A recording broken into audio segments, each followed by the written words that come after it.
you doing? Welcome to the first episode of The Good Guy Show. I'm Tony. He's Jeremy. First. And we're here for an hour of mild entertainment. Really, we're going to start like... Okay, yeah. Yeah, we're here. Hey, thanks for, thanks Wine.Cable. Wine.Cable. Tony, that opening was not usually what you do. I'm a little disappointed. Well, we're not in our usual setting. Usually we'd be at your kitchen table. Right, doing the podcast. So it's going to take a minute for us to... It's going to take a while for us to find our footing in this new format. I believe the term's acclimatize. Oh, is it? Much like one should do as things progress. When the world moves forward, you should also do the same sometimes. Unless, of course, it's dumping plastic in the oceans. So this is us moving forward? Well, it's adapted. We're adaptable. I mean, Are we? We are the gooder guys. We are known as probably America's #1 podcast. Southeast Michigan's #1 podcast. Wow, I'm going to say America's. I mean, because from two guys... Southeast Michigan's #1 podcast about two guys who aren't from wine. From two guys who aren't from Wine. Who talk about art most of the time. Some of the time. Which... Yeah. Occasionally. So so you're gonna hear we're gonna talk about art stuff, and we're probably gonna disagree. And we're gonna go on tangents. A lot of tangents. And we're gonna lose our point and waste a lot of time. I'd like to ask though the people if they're gonna hopefully they'll put the phone number down to call in, but right. Do I need to wear makeup? And and if you've been anywhere in Wine and at a fancy restaurant, I've definitely showed up wearing these clothes. So for that, I will not apologize, and I am sorry. So I guess I don't know. Okay, all right, Tony. Let's just get it cracking, man. Let's get. We're gonna talk about some art stuff today, and we find these things online, and we also hear about things through our friends and through the art world itself. And did you know? If you're not familiar, Ai Weiwei, Chinese artist, and he was part of the excessivism, which is let me Wikipedia that. Sponsored by Wikipedia. It's an art movement, 2015. American artist and curator Kelly Scruto introduced to the world with an exhibition titled Excessivist Initiative. So the review of the exhibition. It's basically it's about irony and balance. It's the new Rococo, if you will. Whatever that is. Well, they're just making up words at this point. Folks can Google at home. We're not off to a strong start, Tony. It's only downhill from here. Downhill from here. No, but so basically, Ai Weiwei, if you're not familiar, Ai Weiwei is a Chinese artist. He's studied all over the world. He studied in New York, and did he study, or did he just go to these places and make his art? Well, he did in different surroundings. Is that studying? He did school stuff. Did he? Yeah, he was he was. I mean, he's a talented guy, but I'm not doubting his talent. I mean, he's a talented guy. But how much studying does an artist really do? You mean what do you mean? Like just how much studying does an artist do? Let's unpack that. Maybe an artist goes to college. Right. Okay. Sure. And they'll study something for 4 years while they're at school. Sure. While they're at university. So they're learning the technique. They're getting. I their doubt they're even learning their technique. I think they're learning art history. They're learning the technique maybe of past masters. Sure. Because their technique is something that they develop. It's not something they learn. Well, that stupid saying, you got to know the rules to break the rules. Yeah. I mean, it's kind of the important. I mean, yeah, but there's also ateliers, which aren't necessarily which are where you study with other artists that are better. I have nothing to know. Well, an atelier is it's not necessarily college, but it's where you go and you study with artists that are better than you, and you do learn technique. I mean, learning the technique is really important. If we can just stop really nice people who want to become artists by just painting their feelings. Maybe just learn to draw a little bit or something. Instead of painting their feelings. Just like magic and that nonsensical. I mean, there's a place for it, but but most of the time it's just not good. Let's face it. It's you have to some of the best abstract artists, abstract expressionism started in the 50s after modern art.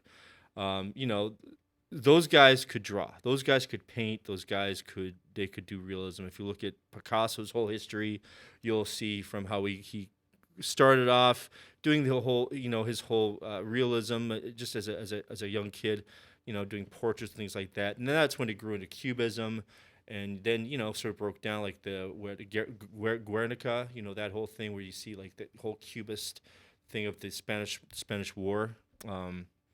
So but you gotta know stuff before you can paint abstract.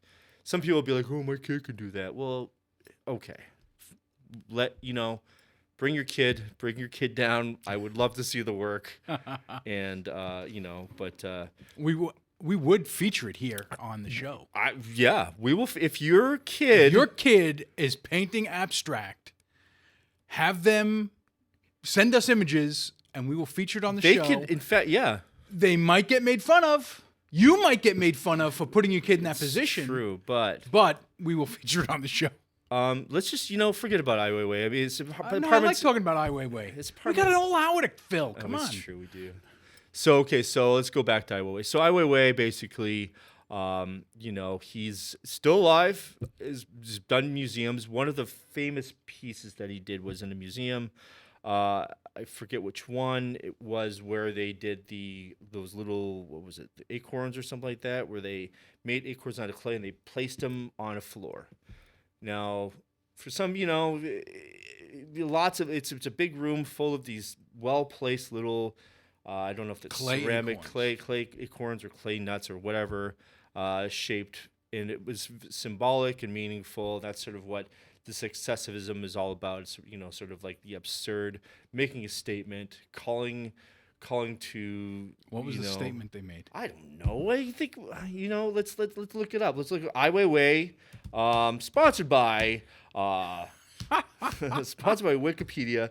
This cannot be interesting television. So let's see here. We never promised interesting television. Well, we never promised. We don't. We said we would do a show. Acorns. We didn't say it would be interesting. We didn't say it would be fun. We didn't say it would be good. We just said it would be a show. And also, this is totally AI too. This is an AI. AI. Yeah, we're not real. We're not real. We're generated by artificial intelligence. We are two fictions of some robot's imagination. Right. Performing for you. Exactly. Puppets. I'm sorry, it's sunflower seeds, and they are sunflower seeds. And let's say here, sunflower seeds. The Tate was shown at the Tate. So they made sunflower seeds out of clay. And there was 2010. Let's find out, Tony. I mean, it could be real sunflower seeds for all we know. I don't know. I mean, wouldn't it have been easier to use real sunflower seeds? So they're handcrafted porcelain sunflower seeds. So there's consists of millions of individually handcrafted porcelain sunflower seeds. So what these artists get to do once they get to a certain level is that they get to have a crew. Right. So whether they pay them well or underpay them, the whole idea is that you're part of this collective, and you just can say that you worked with them, and then hopefully you go off and you become, your own. It's kind of like you get famous. You get famous working for somebody, and then you get your own collection of kind of like people to do stuff for you. Kind of like why I keep bugging you. I want to just be under your. I want to. Was it tail feather? No, your coat feathers, coat strings, coattails. Your coat strings. Yeah. So anyways, it was at the Turbine Hall, the Tate Museum. Also, can you guys go to museums? Go to an art museum. Take your kids to an art museum. Take your family. Go to a date. Everybody go. I like to. I mean, I know we're jumping around, which is what we do. But, word to the wise, if a perfect date night is to go to an art gallery, go to a museum, perfect date night, especially first dates. First dates? First dates, go, you want to get to know the person. You're a little nervous.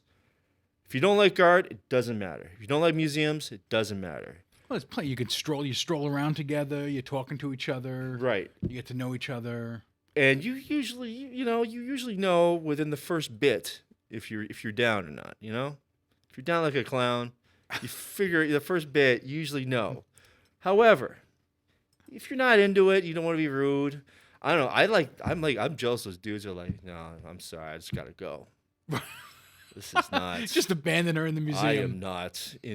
But or you could just like pretend to like the art, and you're like, oh, this art's nice, and you just and she's like, oh, or whatever. 2023. Who knows? Who knows what's going? Who knows who your dog? I don't know. But it's just I would just say that would be my incoherent suggestion. So, anyways, okay. So let's get back to this ceramic sunflower seeds. This was installed across the floor of the space, and it's famous. It's famous that he did that for some reason. And why did he? The fabrication of seeds are carried out in the city. The symbol. Here we go. The symbol of the sunflowers was ubiquitous during the Cultural Revolution in China in the 1960s and 1970s, and often used as a visual metaphor for the country's communist leader, Chairman Mao. That was during 1893, 1976. Did Mao eat a lot of sunflower seeds? I guess we're going to get to that. More importantly, perhaps the whole population. What? Use visual metaphor. So I guess what does it mean? Seeds AI examines the complex exchanges between the one and the many, the individual and the masses, self and society. So I guess we're all sunflower seeds, or the Chinese were all sunflower seeds. Maybe they were trying to visualize what the floor would look like after a bunch of baseball players hung out there, spitting their sunflower seeds all over the place. Well, these were far from being industrially produced. The sunflower seeds are intricately and individually handcrafted, prompting a closer look at the made in China phenomenon commonly associated with cheap mass-produced goods. So he's trying to say. What's he trying to say? That just because something was made in China, it wasn't a cheap, mass-produced piece of garbage. It's a unique, one-of-a-kind thing. That probably some poor art student who just slaved over and yeah. And the problem with his logic is... What's the problem with his logic? That these sunflower seeds, although unique, handcrafted, and one-of-a-kind... Yet apparently the same. ...will probably never be sold, where the mass-produced stuff sells millions of items. I wonder if any of them have been stolen. In this proposal, the Serious Commission significance of the sunflower...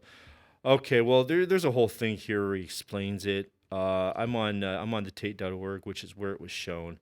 But basically his work is always face issues. There are issues like they're facing contemporary China, such as the exercise of autocratic power, the disappearance of Chinese cultural and material history, and the concerns about human rights, hard labor, and poverty.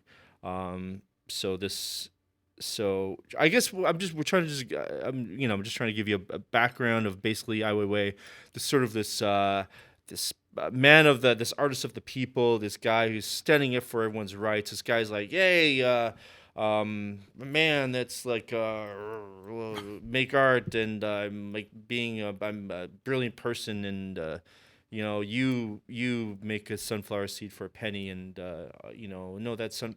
I wonder if he was like he gets famous. He gets famous, and then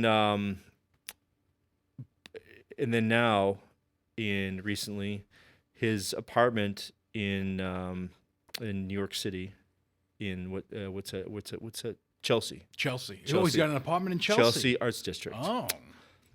Up for sale. So he's just a working class guy. Just a working class guy with an apartment in Chelsea. Just for the people. For the people. And just now his little minimalist apartment. Yeah, is up for sale for how much? $2 million. Oh, only $2 million. $2 million. Oh, So, man of the people. Yeah. He got arrested. I think his dad was a poet. I mean, he's kind of a badass artist. He's a bad, but it's sort of that Hypocritical. hypocritical a little bit, isn't it? I don't know. It's just it's art, man. Which, however, you won't find any hypocrisy at Rivers Edge Gallery. No, but I think that's what, and also like Jeff, like artists like Jeff, an American artist now, Jeff Koons.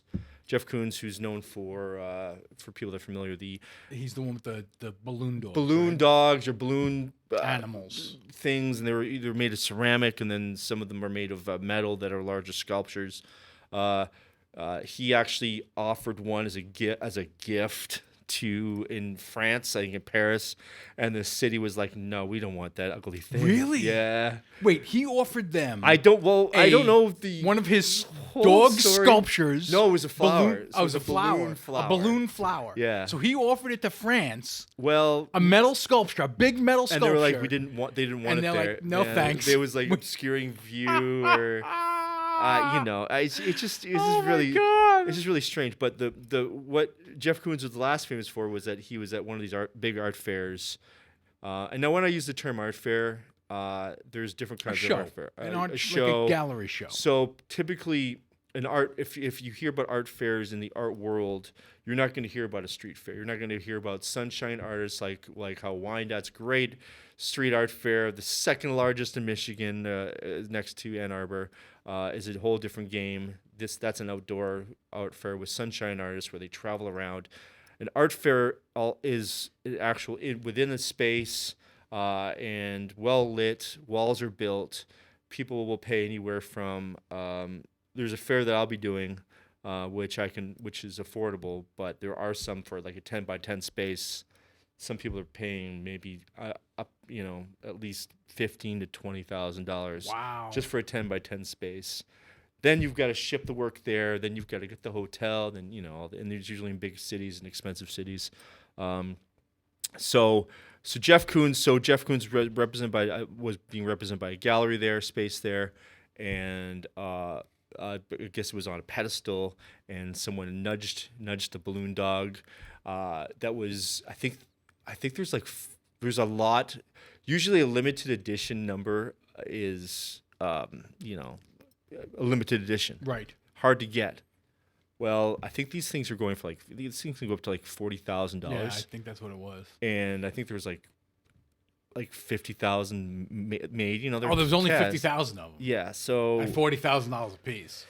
but they're sought after. Wow. They're traded. It's kind of like it's like getting a print. Like people are excited to get a Picasso print or and that's a whole thing too. Like the fraudulent art world and we'll talk about that too. We'll talk about how there's a lot of thievery in the art world. There's a lot of fakes in the art world.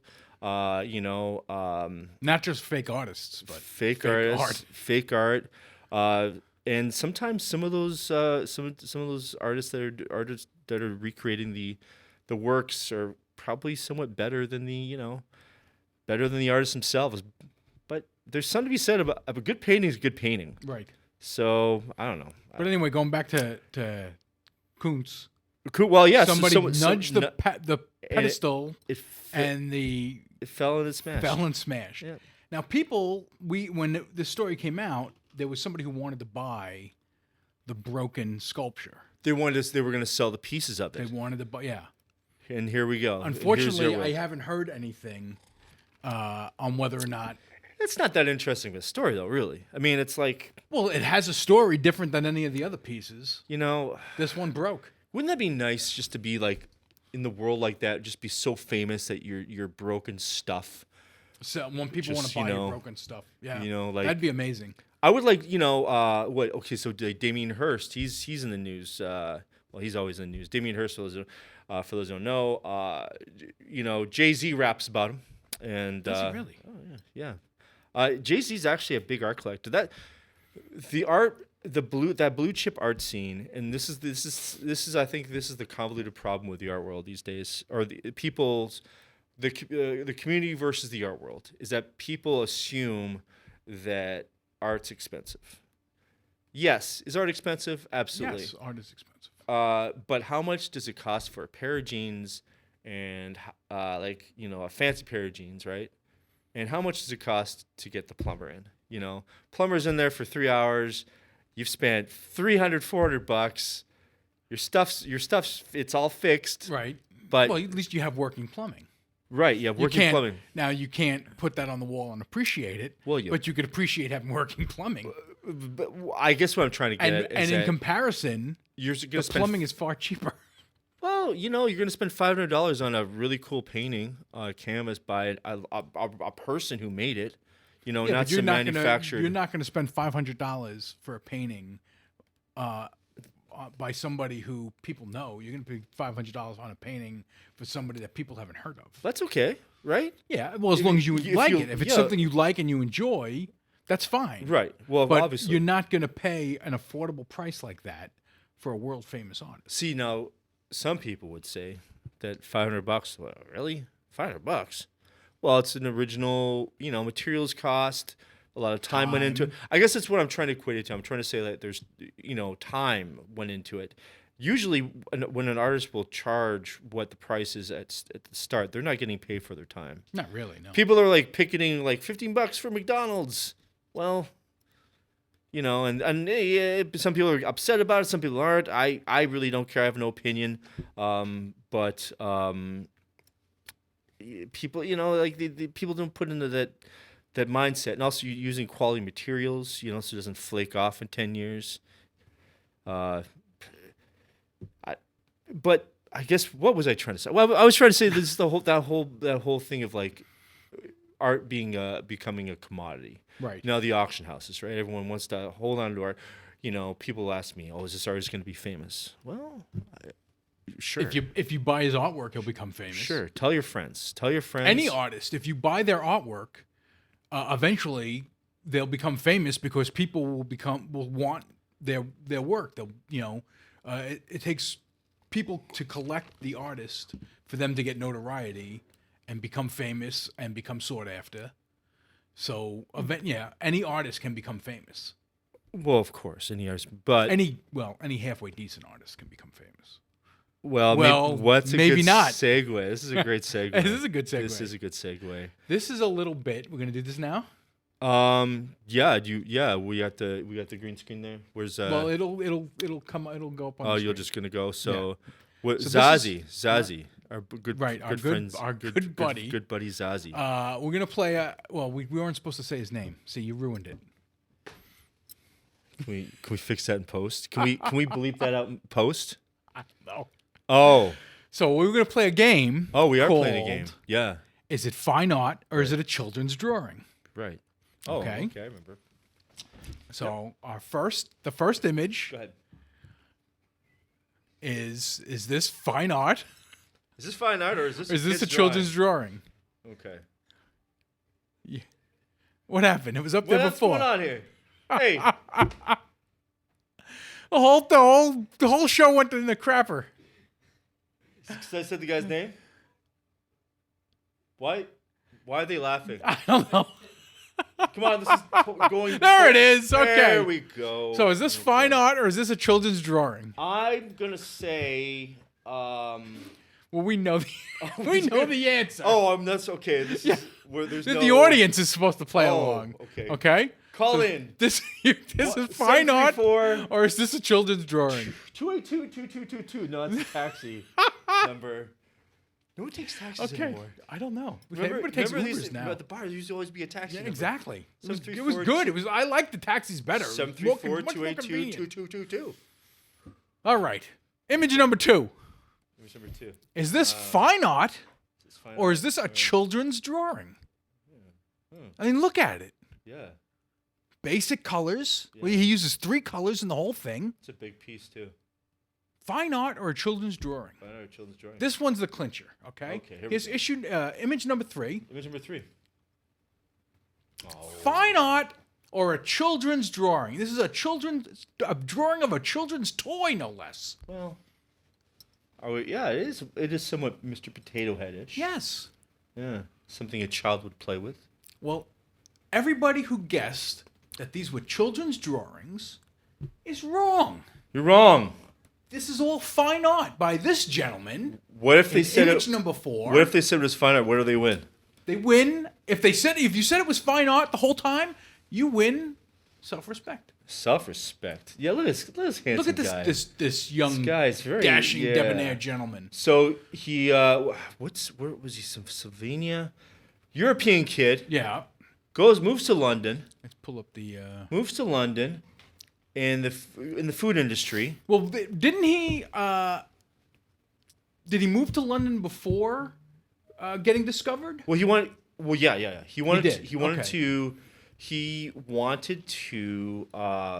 He wanted to learn English. Apparently, according to the stuff I read, he wanted to learn English. Moves to London, and gets a Working job. as a Gets a waiter. job at a restaurant. Yeah. And he would just sketch and draw. And he think he was living in an apartment upstairs, right? living in a little apartment, living in a little apartment, and he would just all of a sudden, the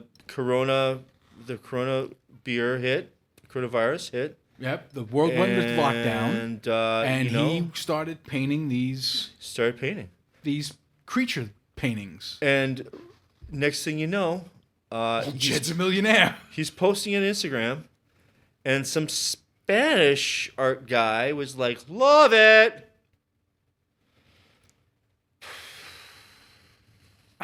So he became famous. He's famous now. From his Instagram, posting these paintings of these childlike creatures. He's just hooked having up fun. with- He's just having fun. He's painting these childhoody whatever, these little creatures from cartoons that he's, that apparently that were famous when he was growing up, and he's just having fun doing these characters. No background, just and then hey, look what I'm doing. and they're selling for Six figures, hundreds of thousands of dollars. A lot in Asia. Asia's gone crazy for him.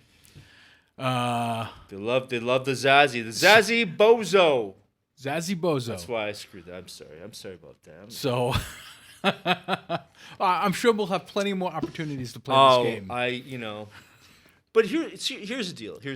Who's at fault for this, right? So, I mean, really, no one's at fault. No one's at fault. It's the art People like world. what they like. That's the thing about Absolutely. art. You like what you like. I mean, I have stuff hanging in my studio that I've collected Right. that I'm sure other people wouldn't appreciate, but I like it. People, Granted, it's not this, but right. it's, I guess full disclosure, we should also say that we're both artists ourselves. Jeremy's an artist. I do art. I am wearing the clothes of an artist. No, but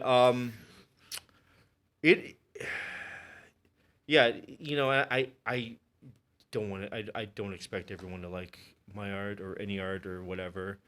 But I think you should know about art. You should know about the history.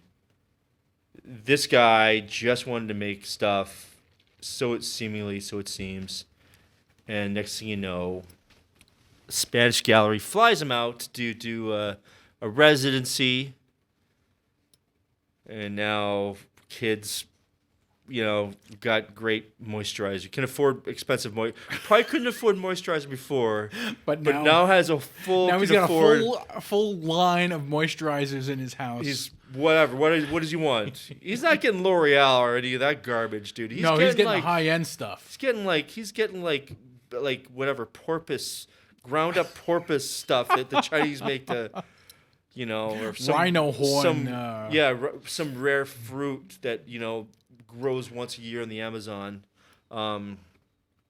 No, it is very strange. I mean, I personally think paintings are very endearing, and I was trying to say before. I try not to put money. I think money and art, even though they can't be separated, but you shouldn't consider it as a commodity. It's art, and that's what it's being treated as, right? People will want, if the only reason why now this guy's building up is because so and so Mao Jinping, whatever, is buying something for $40,000. Now their friends are buying it, and like you're saying, you collect and collect and collect. And All right, we there made it halfway go. through. We made it halfway through. You know, this, That was torture, man. this yeah. We still got 30 minutes to go. We got a Rugrat character telling us the times. You look like what's like the little the rug dude Rugrat Jeffrey? Was it Jeffrey? T-shirts are coming back. I Are don't they? know. He's got the glasses and the braces, and he's wearing diapers. Isn't that the kid? Yeah.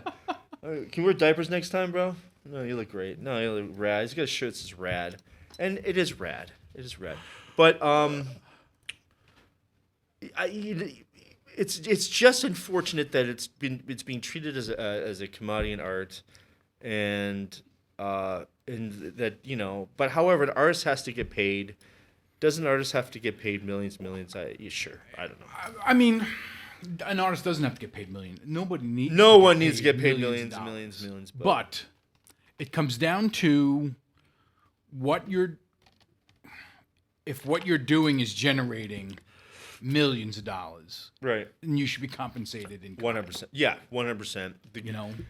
I just hope that I just hope it was all done legitimately, and that was really, it was really through love, not just sort of a fad. Because it's like this kid could get burnt out, he could be a passing fad, and that stuff happens there. Most artists find their high point and then fade away. But if you're creating sincere, honest work, and you're doing your best, and you're not following the dollar, and you're making the art because you're making the art, your career will just keep going. But I think most successful artists, most successful anybody, they get to that point where they've reached that success where they're making a lot of money, right? And at that point, now you're working to continue making money, a lot of money. You're not working. I mean, you might love what you're doing, right?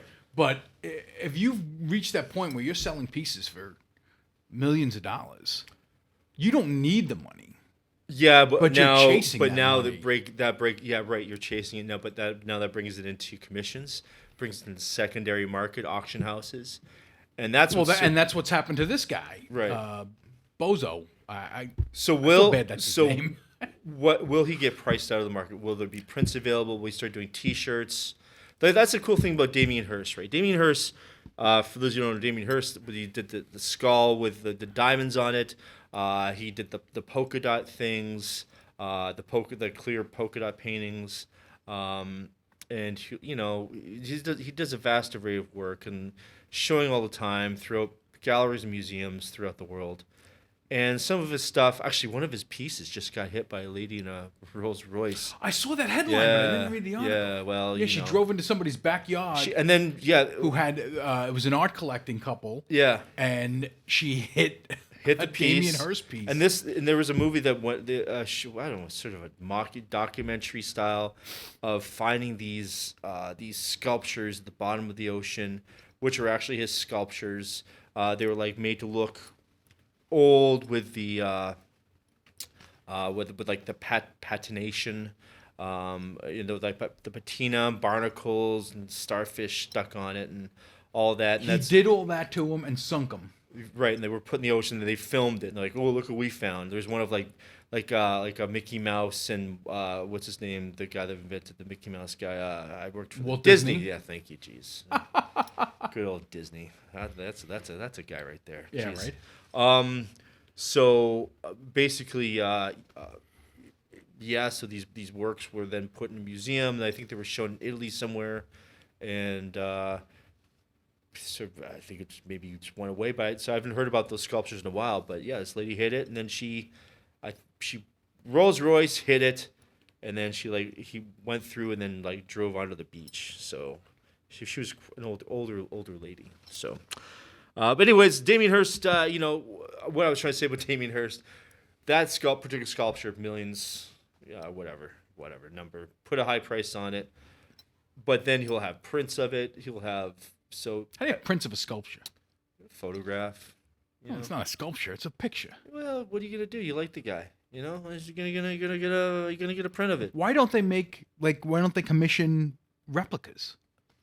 Well, because maybe that's not his vision. Maybe they just want to do that, maybe doesn't want to 3D Merchandising. Come on, that's where the money's at. Sure, then now there's the war, right? There's the battle.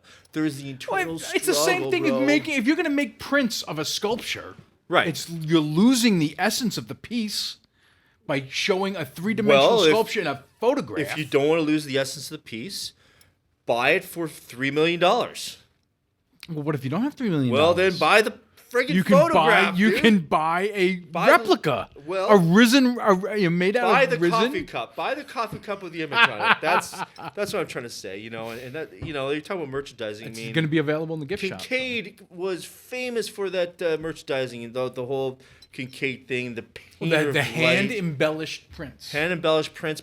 Hand embellished. I don't want to tell tales out of school, but I believe eventually it was done in Korea. By by talented artists. Anything you see when you go to Lowe's now, and you'll see like the hand embellished or the painted on canvases. Those are done in like sort of a whatchamacallit line. Conveyor, like on a conveyor belt. Yeah, well, like the artist moves and he has the brown. Like, okay, next, and then someone will do this one. Or someone, or if it's a landscape, they'll do that, and then they'll take the knife, and then they'll move on, and someone will do a tree, and some of those artists, or those, are better than better than half of us over here in America. So when we first moved here to Wyandotte, and we were buying furniture for the house and everything, we went to some hotel in Livonia was having a starving artist sale. Exactly. And we went and we bought these 2 big canvases for like $50 a piece, just so we had something to hang on the walls. Yeah. So it's like there's like in China, there like villages are sort of a village has a job, right? Like that's the village where you get the iPhones. And that's the village where they make the iPhones. That's the village where they make the teddy bears, and that's the village where they do the art and stuff like that. And like I think there's certain concentrations. I mean, don't quote me on that, but but it is. I'm pretty sure. Don't quote. I mean, I heard it. But, I've heard tell. But I don't know. It's just it's just wild. The art world is. And I've said this before on the podcast, it's equally wild, strange, horrible, and wonderful, Mostly all horrible. intertwined. And I think it's important for people to find to be able to connect with the art in a personal level. And yeah, if you can't afford, if you love the artist, you want to support the artist. Does Damien Hirst need our love and support? Maybe our love. But everybody needs our support, love, Jeremy. Well, I mean, come on. But if you like an artist or an artist and you want to support them, buy their work. You can buy. You don't need. If you can't afford to buy their work, you can share their work. Fix their water heater. Just do a trade. Artists will trade. I mean, there's sure they will. The whole thing. Yeah, do equal per equal value. If you like the work, if you want to support, your artist pals, buy them new overalls. Because I should have put a shirt on. I should have changed. I apologize for the first show. I just didn't know. It's very nerve-wracking. You didn't know you were going to be on TV. I didn't think. No, but what I'm saying is you don't have to. It's not just monetarily supporting an artist. You share their work on social media. Right. This way, more people get to see it. 100%. That helps out a lot. Right. Tell people about it. Tell a friend. Have them tell a friend. It's word of mouth is huge in the art industry. Yeah, but I just for this Zabi kid though. I know we're jumping around with Ai Weiwei and which Zabi, we tend to do. Which you tend to do. But the Zabi kid, I hope that everything's cool, that he'll be able to just kind of flow, like keep it going, because now I can't afford a $40,000 painting of a crappy Mr. Potato Head. Neither can I. But maybe could the prints eventually? Is there going to be a T-shirt? Will there be a coffee mug? Is that like thing merchandising to keep him going? Merchandising, 'Cause, like, merchandising. or will- hey, you can go to the museum, go to DIA, and get a Van Gogh coffee mug. I mean, Van Gogh it's there, face it's available. mask. I wonder if Van Gogh, as crazy as he was, I wonder if are you allowed to say that? I don't know. That he was crazy. Are you allowed to say anything's crazy? I don't know if that's a thing anymore. Well, I think this is a safe space. You could say what you want. Is it one dot? No, no, but it's just the idea that these I think the family have to sign off on it or something like that, or would Van Gogh would he be into it? I think for as much as he struggled financially, yeah, I think he'd be into it. Do you think so? I think so. And I want to go on record right now that if any of my artwork ever got, blew up, got notoriety like that, and people wanted to merchandise it, Right. go for it. Okay. Especially like if I'm dead and there's a question of, would he want this? Yes, do it. Well, since it's the halfway, Monetize everything. since we're past the halfway point, Right. and we are on access cable. Is that right? Wind is up that what we public say? access cable. Public. Yeah. WPAC. Is that what we are? No. Connects, connecting the dot, You know what I want? I want a speaker in here so that this way so that we can hear the them. box can talk to us. So, like, can you please The- be yeah, interesting? I want it to be like the you the stay voice on of subject? God, the voice of God coming down to us. So, Tony, you sent me an article about which was something that I sort of assumed before, but wasn't quite sure that Detroit is considered the top or the fourth, The fourth, number 4. number 4 biggest. It's the number 4 city Number 4 city. for the best street art. Number 4 city for the best street art. Right. They're ranked number 4 in the list. According of to cities who? with best. According to whoever did this poll. Because I think that somewhere they considered the DIA to be the best Museum. And I love this. It's kind of like the JB Power thing where they like the JB Power, which is like a made up. JB Power. They rank cars and automotive stuff. But it's like a and- made up thing to the company, and then like, Right. Somebody made this thing up, and then it Right. became this industry standard. Like I would like at the gallery, I would get these emails once in a while, like, hey, you can buy this plaque for $150 that says you're number 1 something or other. Right. It's like, well, come on. I mean, that's Oh, we got when we started Rocketing Studios. I think it was Mount Clemens, because we had a Mount Clemens street address. okay. Somebody said we can receive a plaque saying that we were a top publisher in Mount Clemens or whatever, and all you had to do was pay for the plaque. So that, it's just a scam. It is and that's man. It is. We could be the top yes. public access TV show We are. tomorrow Yeah. if we pay to have a plaque made. Well, I would like to go on record to say that we are, even though it was a rough start and continues to be rough. And continues to be a rough go. I would like to say that probably I don't think anyone's ever really seen this on these certain particular airwaves. I don't think anybody's ever going to see it again. No, you never know. You never know. I'm sure there'll be a talk, about this, and we'll figure it out. But so let's go back to where we're. Detroit being the 4th top Number city 4, for yep. street art. Street art. And for those who don't know, Art Basel. So there's street art, historically known as graffiti, was not well respected. Was seen as vandalism. Right. But then that Well, for the longest time, it was just vandalism. for the longest time was about it was just tagging, representing and tagging. things like that. which then grew to characters and things like that.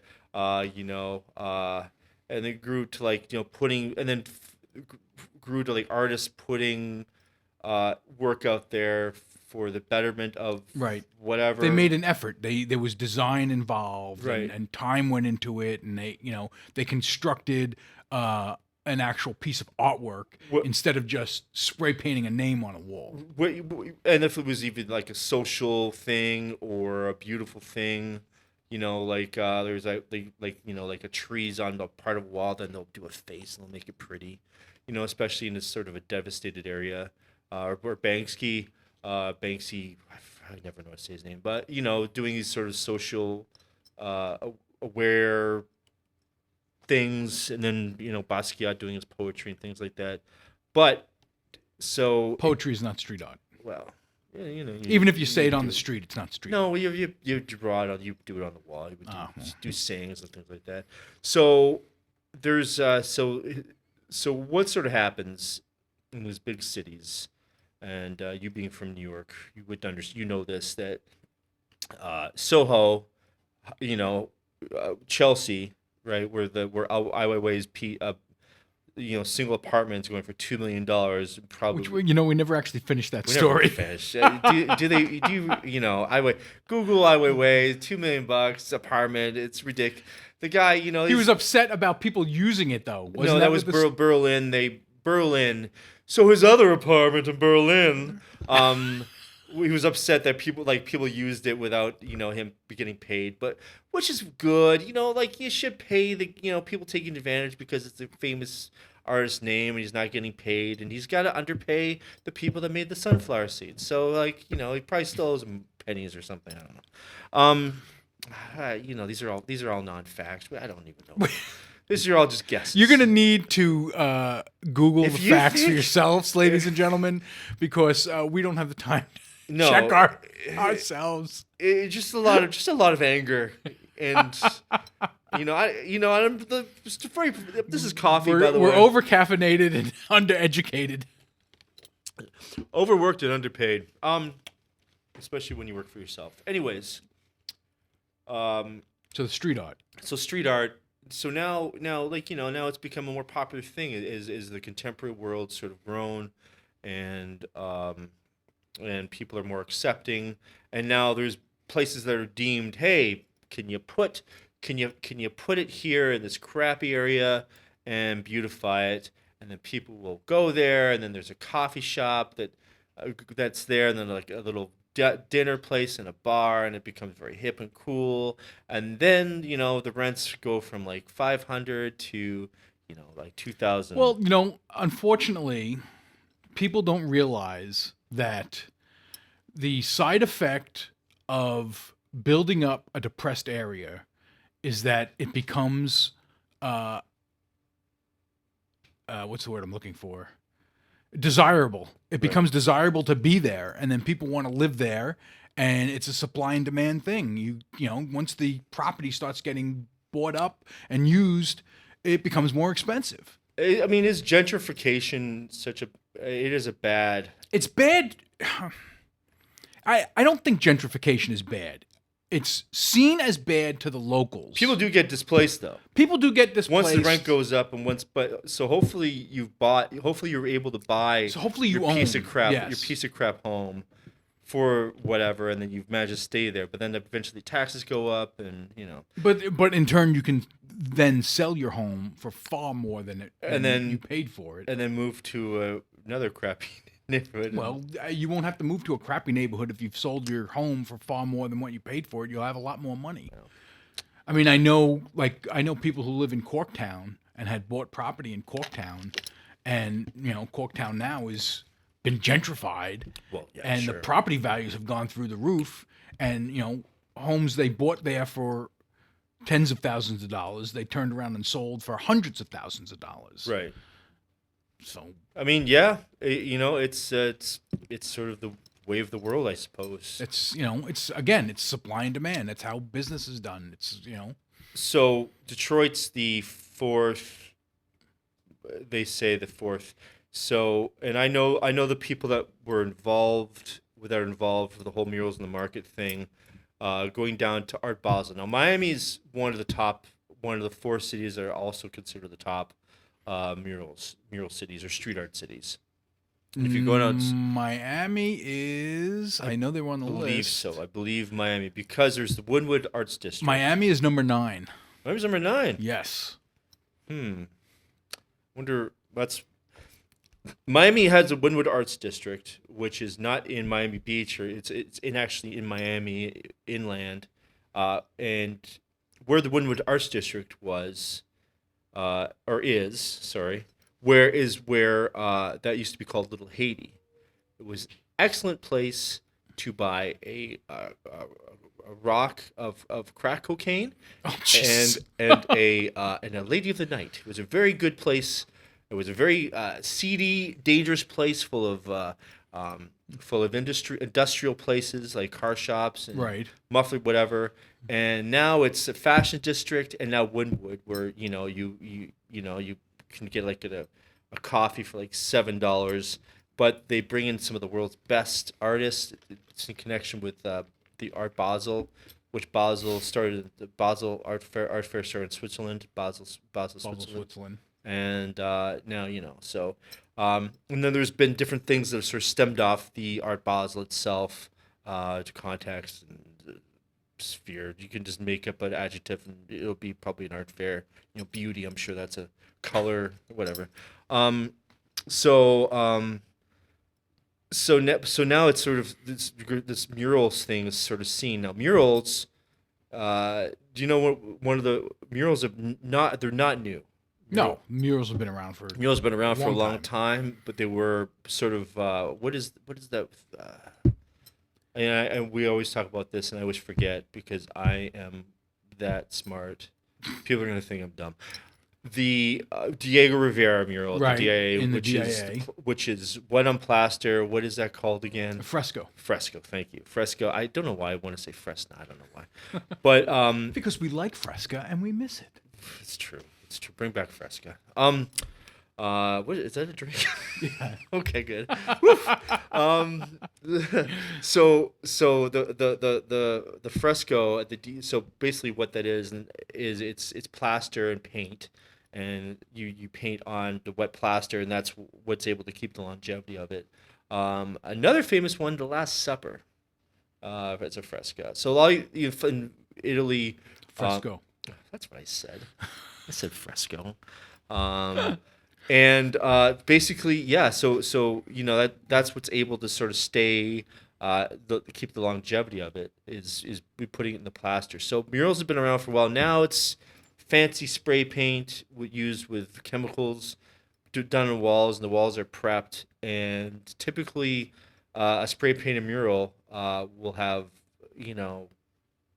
could have anywhere, if it's not kept up, anywhere from a 5 to 10 year lifespan. So if you go down to the murals in the market, down Eastern Market, and you drive through and you see some of those murals, they're not being kept up. There's probably no budget for it, or maybe they've sort of been there, done that kind of an attitude, moving on, which is good to have, but if you don't have a plan for it, it's not good. It's not the Right. best, They just best thing to do. they just dilapidate. So right, they go to crap because it's a polluted area and there's harsh winters and all that. I always think of the mural,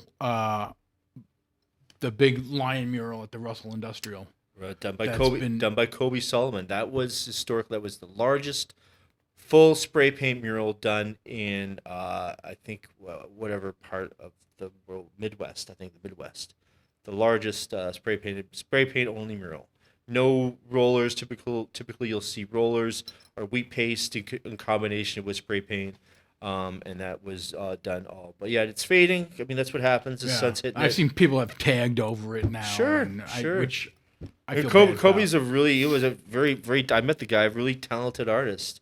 But I guess I was trying to bring up because we are on Wyandotte, Cable here, and Wyandotte is the second oldest city in Michigan. Wyandotte should have been originally Detroit with all the shipbuilding and stuff that would happen down here. Okay. And the fur trade. So Wyandott's a kind of an important city.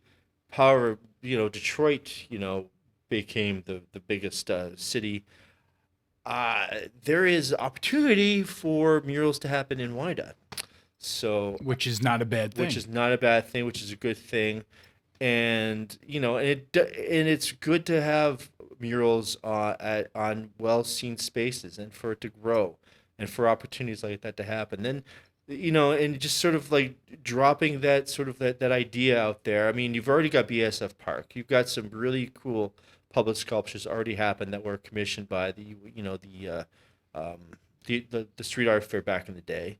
They would get a new sculpture, beautiful pieces. We just should allow that to sort of grow and happen. And There's a thriving art scene here in Wyandotte, and I think people will it should come be- and see it. It should be something that's allowed to flourish It should more be and expand. celebrated. It'd be celebrated, Yeah. know. And if we're gonna say it's a mural, it's not. It's not. We're It's not going to hurt anybody. It's not going to hurt. It could be painted over. It's and it's going to go on somewhere really cool, and it's done and by. it's going to beautify. It's being done by a phenomenally well talented. Quite frankly, I'm impressed that we were able this artist is able to work and do this in Wyandotte, and it's an important thing. And I don't know. If anyone's interested, you should check it out. You should get involved. And really, if you want to see art happening here in Wyandotte, you should just say it. Be involved. Come on down. Make your voice heard. Yeah, absolutely. March in the streets. Picket. Yeah, I mean, Bring pitchforks and torches. well, wow, that was an hour. Was it? We made it. You Mercifully, it's coming to an end. We'll find. Yeah. Appreciate you guys. I think as time comes, we'll go back to the kitchen next week. We'll be back. We do a podcast weekly, the Good Guys Show. You could listen to us wherever you listen to podcasts. And that's what we normally do. This is our first time in front of TV cameras. Right. And we have some bumps to get over and things we'll have to refine. Right. But we'll make our way. And things will eventually get better. Are you Maybe. going to do your call out, or are we just going to post it on the bottom of the screen? I don't know. Like, are you going to find us on this? I could do it if you want me to do it. I think we it's still a nice got a minute, touch. so. It's a nice touch. Nice touch, Yeah. okay. Find us on Facebook. Find us on Instagram, Good Guys Radio. Email us at goodguysradio@gmail.com with any questions or comments about the show. We would love to hear from you. And, thanks to tell your friends. It's going to get better. Who knows? Maybe it'll knows? get better. Chances are it won't. Yeah, give them a call. Wyandotte Connects. Connecting the dot. We love you. Peace.